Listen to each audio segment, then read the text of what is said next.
Hello, this is Marina, away from home, speaking to a dear friend of mine who now is in Europe. And she accepted to take a couple of minutes out of her very busy, fully booked diary to talk to us about her dreams, about exciting news that are almost too good to be true, and everything that's happening to her. Claudia, welcome. Thank How are you. you? I'm doing really great actually. Really great. I'm enjoying my life right now here in Prague, the Golden City. Yes. Can you hear me? Yes, I can. I just don't know what's happening. I could still hear myself. Oh, I see. Okay. What are you? What are you now, Claudia? I'm currently in Prague in the Czech Republic. You know the Golden City? That's what they Yes. called it, at least. Yeah, it's very beautiful here. We have wonderful weather, and it's Prague is actually the city where I had my first burnout. And it seems to be the city where I'm turning from a larva into a butterfly for whatever reason. That was like that happened in 2009 that way, and it seems to be happening now again. So it's just a different kind of development, you could say. Oh, wonderful. So last time we met at my place in London by the River Thames. We had a Yes. fantastic, beautiful mastermind, all right, mastermind with people from all over the world. And we had a very dear friend of ours from London, from Brighton, England, Chinmay Yes. Swami, and his beautiful wife, Rashmi. Then it was my most amazing coach for success, for unlimited success, Ashwin Williams from South Africa, all the way from South Africa. Who else was Yeah. there? I can't remember now. Oh my God. I remember there was a lady, I think from Poland, but I don't remember the name right now. But I do remember she was from Poland. She was sitting next to me, but I don't remember the name at this particular moment. So we But I should get know, together sometime soon. yes, definitely. When I come back to So, London or here in Prague. yeah, why not? Or in LA. So tell me, what happened since into your life? I know miracles after miracles, but tell me how you felt inside during the last couple of years since I met you. So let's see. I think this particular very special meeting, which I remember I had a lot of lessons that I took away that evening. Um, let's see. That was, I think, in September or something along those lines of 2013. I remember it was like right in between. I remember, I think it was like end of August all the way until end of October. I was literally in a streak of events where I was going in those 2 months. I was going from event to event to event. I think at least 8 events I was going to. And one of these More than me. events, yeah, I was literally inundating myself with personal development and business development. And one of the events, actually, after we had the conversation, was business mastery, and I ended up meeting someone who is now my husband. Oh my And God! yeah, the funny thing Congratulations! is, yeah, thank you. The funny thing is, he proposed about, I don't know, I think 3 or 4 months later in January. And we got married last year in October. So it was a lot of love. Last year was a lot about love and reunion, not a reunion necessarily, but to some degree it was a reunion as well, considering he wasn't living in Brazil and I was living here. In that case, here was Germany. But yeah, so last year was all about love, but at the same time, I was traveling all over the place. I was living in London at the time. Then I was moving to Brazil. Then I was moving back to Germany. Then I was moving to the Czech Republic. So I was really traveling, big time traveling last year. And then towards the end of the year, I actually started writing and publishing a book. It was not the book that you and I actually talked about, because I remember in this particular very, very unique event, or not event, well, it kind of became almost an event, like a very, very special dinner. I Mastermind. was It was a talking, mastermind, yeah, yes. very much like a mastermind, yes. I remember I was talking about writing a book, and that book idea actually came to me during the event that was bringing us all together at the time. And that book, the research for that book was actually, how should I say, the research for the book that I had the idea from with during the dinner as well as the event. That one took a little bit longer to, let's say, gestate, you could say. Most of the beginning of last year, I worked on that. Yeah, most of the beginning of last year, I was talking to people like Chris Gardner, to someone like Mexico Calves from Brazil, who is one of the friends of Bill Gates, for example. So I had a lot of interesting conversations last year, you could say. And then I kind of put it a little bit on the side, like a sabbatical, focusing on my relationship, on my marriage, and preparing everything, because there was a lot of paperwork that we had to deal with, bringing someone from Brazil over to Germany, and then closing the deal, so to speak. Then towards the end of the year again, I could focus on writing a book. And in that case, I decided to write a different book. And it was literally the book that I was publishing was called The Consultant's Breakthrough Guide. And it is 23 challenges that people can take themselves through. It's kind of like a workbook more than a book. And that workbook, people can literally take themselves through their own journey of development. And that actually, this book is based on the journey I took myself through when I was living in Prague the first time, and went from burnout to success in about 6 months. So that's what this book is all about. Now I'm picking up the other book. What is it? Is it fair to say that your first book is a map from being burnout to enjoying a life of success and happiness? Yes, you could say that. You could say that. It's kind of like the way I'm kind of splitting up my life, you could say, is going from underdog to top performer. This is pretty much what the first book is about. If someone feels like they're the underdog, how they can turn themselves by literally applying the book, not just kind of reading it, but applying it, answering all the questions, doing the missions and things like that, taking themselves from underdog to top performer. The next step is from top performer to visionary.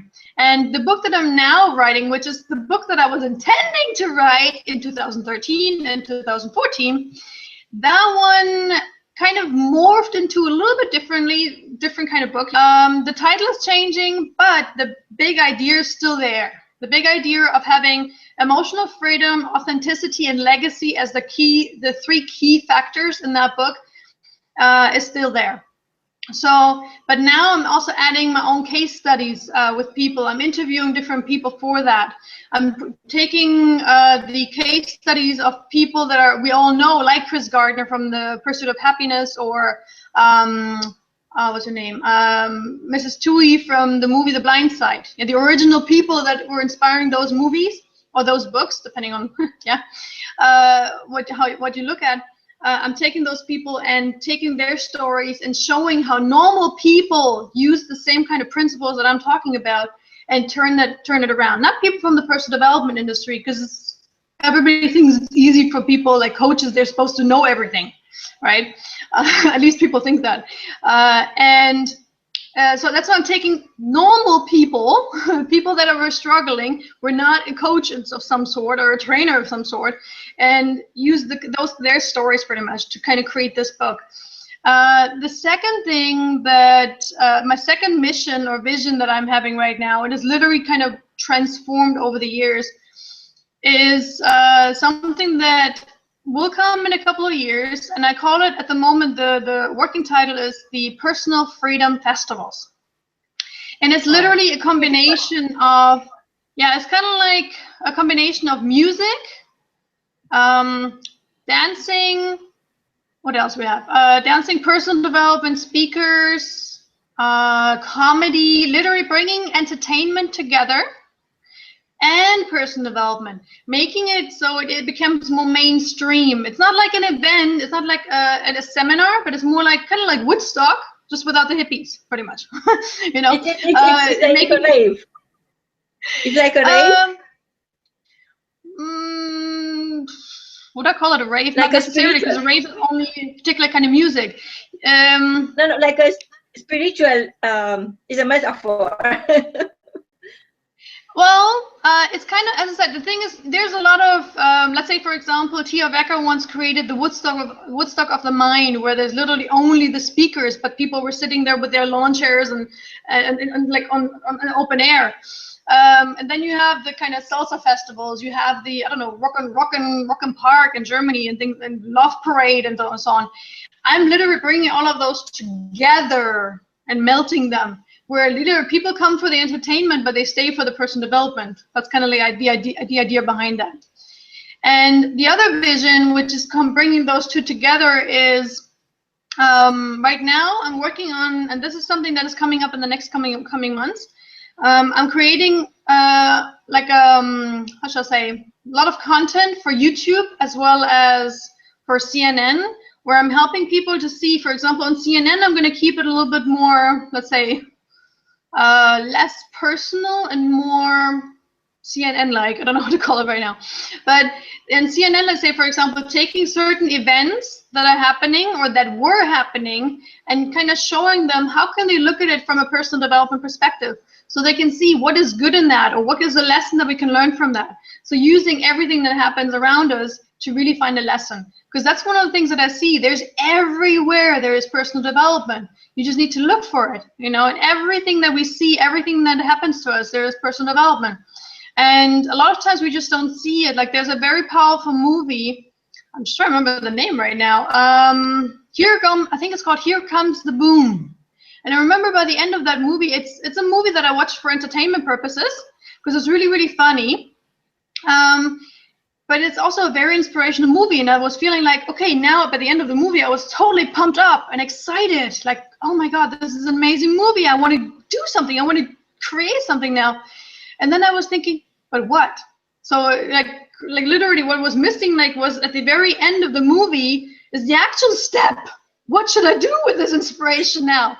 So that actually got me inspired as well to, one of the things that I'm putting on YouTube is something I call the Hollywood Action Steps Show, which means where I'm taking certain movies that I feel are at least somewhat inspirational, and then help people find what are some of the actions, what are some of the questions you should ask yourself to find out how can you use it. You know? That's one of the things one of the ideas that I'm going to create on YouTube right now. There's some videos already on YouTube that I created for that, but I'm going to take a step further. So this is a lot of stuff that is coming up.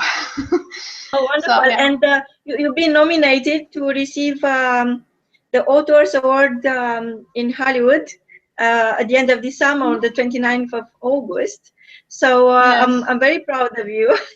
I follow your journey along the way, and I'm very impressed by your creativity, by your love for people, for everything you are bringing into this world, which needs more of you.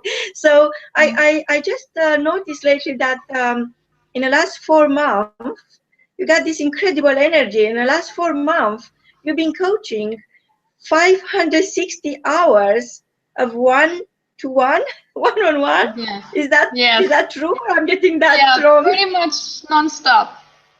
Pretty much nonstop.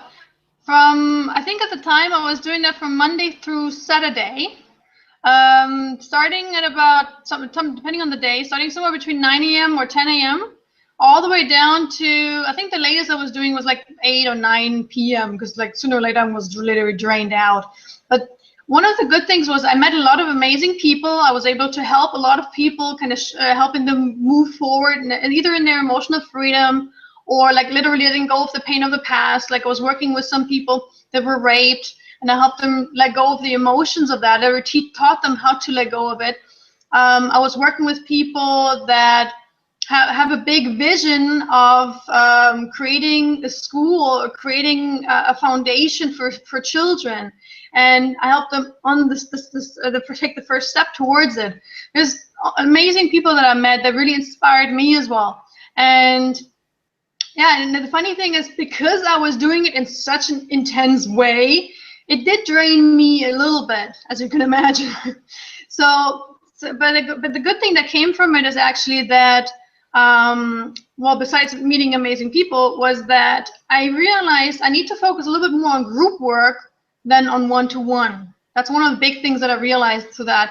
And now, not yesterday, but the day before yesterday, I was just giving a workshop around blueprints. And next Monday here in Prague, I'm giving a workshop for people to realize what is their blueprint of resistance in the area of relationships. Like, what are all the things, all the beliefs, worries, doubts, fears that are stopping them in the area of relationship, either to take the relationship that they're in right now to the next level, or to, how shall I say, or to really, let's say they just broke up and they want to get rid of those emotions, those thoughts that stop them from actually thinking straight. You know, shortly before I met you, maybe a month or two before, I literally had someone like something like a breakup, and I couldn't focus. I couldn't focus at all because my mind was going all over the place with it. And so I used my own techniques, locked myself in a room for 3 days, doing nothing but just working on my emotions, getting clear on what are my beliefs that are stopping me, and clearing them out. And I remember once I got rid of the last belief or thought, I don't remember even what those thoughts were anymore, but once I got rid of the last one, I just had this immense feeling of freedom. Literally like an entire elephant jumped off my back again, you know, like a love elephant, you could say. And or a resentment elephant, or whatever you want to call it. And it was amazing. And then 2 months later, after doing that, I met my now husband. And all the things that I learned before about how to be in a relationship, how to be a fantastic woman for a man, that stuff suddenly just sunk in naturally, and it didn't feel like a fight anymore, you know? And that's what I'm helping people now in their relationships, in the area of their legacy, like creating something amazing, not just for your family, which a lot of people focus on, or not just for the world, but kind of combining that as well. Yeah. And like one of the things that I learned recently, which was literally for me to step into the light, meaning owning my space and choosing to feel uncomfortable, you know, a lot of times, and like literally for the last 35 years, I have been shying away from the spotlight. And I had a lot of people asking me, step up, be our leader, you know. Even at events where we were like doing group work, and I remember someone was saying, they were asking who is leading this group, and so one of my friends was asking me, are you gonna be the leader, right? Because he always saw me on Facebook being the leader and stepping up and sharing stuff, you know. So on Facebook is a lot easier. And then at the time I wasn't ready. This time for the same event, I stepped up. And the funny thing is, everybody around me asked me, are you sure you really want to be the leader? Because nobody else wanted to be. But it was really fun. And once I was up there, I loved it. So, and it's just, I think oftentimes we make it so much bigger in our head what we're afraid of. And once we're doing it, as long as we're kind of prepared ourselves for it emotionally, it is easy and it feels home. You know, I remember talking to you about how people align their values with their beliefs and their actions, and that's not enough. And I remember the two of us talking about the fact that what holds everything together are your emotions. And from there, of course, the relationship you create first with yourself and then with the rest of the world, doesn't matter who they are, unless you have a happy relationship with yourself. It's very hard to give anything to anyone or love anyone unless you love yourself. So I do remember your energy. It's same. You didn't lose any of your beautiful soul, and I'm so taken by your humbleness and by your love for people. And I have to say that yes, I agree. You have to be camera ready. There will be lots of interviews on the red carpet in Hollywood, so you never know who is going to put the spot on you. So thank you so much, Claudia. I will be in touch with you, and I will make sure our audience is ready to embrace your ideas, and because you are leading, you know where you are going. And of course, this is very important for everyone to decide on their destination and go all in as you are.